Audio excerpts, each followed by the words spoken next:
ఓం శ్రీ సాయినాథాయ నమః. సమర్థ సద్గురు సాయినాథుడి యొక్క దివ్యమైన అనుగ్రహంతో గురు పౌర్ణిమ సమయంలో సాయి సచ్చరిత్ర సప్తాహ పారాయణం అన్నది నిజంగా విశేషం, ఒక అద్భుతం. మీరందరూ ఆ పారాయణాన్ని ప్రతినిత్యము ఆచరిస్తూ శ్రద్ధాభక్తులతో బాబాను సేవించుకోవటం చాలా సంతోషకరం. ముగింపు దగ్గరికి వస్తోంది. గురు పౌర్ణిమ నాడు చివరి రోజు పారాయణం ఎలా చేయాలి, ముగింపు అనేది ఇక్కడ తెలియజేయబోతున్నాను. చివరి రోజు మీరు ఏ విధంగా పారాయణం చేస్తున్నారో అలాగే 7వ రోజు పారాయణాన్ని చక్కగా మీరు ఆచరించండి. పారాయణం అయిపోయిన తర్వాత నివేదన చెయ్యండి.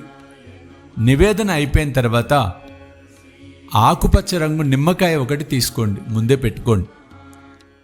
అంటే నిమ్మకాయతో హారతిని బాబాకి ఇవ్వబోతున్నాం.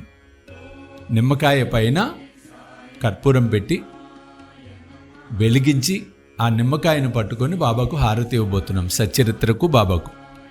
కాబట్టి దానికన్నా ముందే నిమ్మకాయను చేతిలో తీసుకొని బాబా నామాన్ని 11 సార్లు జపించండి, ఓం శ్రీ సాయినాథాయ నమః అని. ఆ తర్వాత మరల ఒక్కసారి మీ సంకల్పాలు, మీ కోరికలు ఏవైతే ఉన్నాయో ఆ కోరికలన్నీ మనసులో చెప్పుకొని చక్కగా బాబాకు హారతిని, సచ్చరిత్రకు హారతిని సమర్పించండి.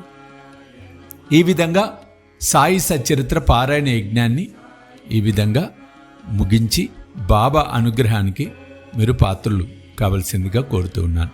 తర్వాత ఆ నిమ్మకాయను ఏం చేయాలి అని ఏదైనా అనుమానం వచ్చినా, హారతి ఇచ్చిన అనంతరం ఆ నిమ్మకాయను మీరేం చేస్తారంటే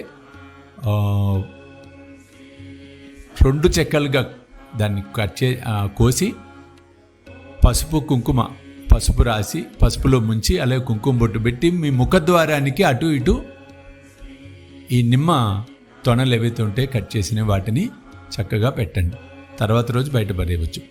ఈ విధంగా చేసి మీరు సాయినాథుని కృపకు, అనుగ్రహానికి పాత్రలు కావాలని మనసావాచ నేను కోరుకుంటూ సెలవు తీసుకుంటున్నాను. జై సాయినాథ్.